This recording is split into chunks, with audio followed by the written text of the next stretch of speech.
Ngele ukubingelelako umthandazo zamini P3 Mpumalanga ngithi umbukelo khona ekhaya akulunga into zakho mazikhanye asimemeze sekumemezekayo kuphakame la kuvaleke khona noma ngabe isithuni noma ngathiwa idlozi bakuphakama umbukelo khona ekhaya. Ngiyakubingelela ngana kwethu ngithi kuwe hlambuluka izinto into zingalali into zingalali uphume ngutsheni ungalali umbukelo khona ekhaya.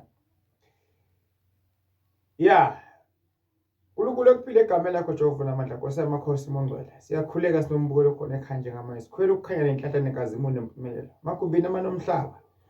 labasekho ehlelo basibheka basikhanyisele emadloti asiphi inhlanhla siphi umsebenzi avulela kuvaleke khona abagulako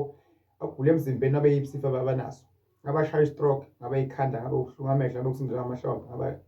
umhlume ngabe kunqama kwekhala ngabe ikhaya isinye ngiyakukhuleka lokho makuphele wenokukhanya amen.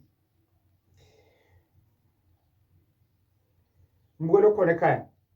uNkulunkulu akasisize amadlozi asikhanyisele asipho ukuphila kunzima la ngaphandle sicela ukuthi yonke into ikhanye yonke into evuleke imali ibe khona inhlanhla ibe khona bakuvuleke izinto ezivalekile umbukelo khona kama give up ungaphela ngemandla ukwata kwakho ukusiza ngalutho lekuyibukela phansi ukusiza ngalutho lekuvilapha ukusiza ngalutho sukuma uyayidinga imoto wena uyawudinga umsebenzi wena uyadinga ekhaya wena uyayidinga inhlanhla wena uyadinga ukuphumela umbukelo khona ekhaya Nkosi yami Jehova benawo akukhanyisele.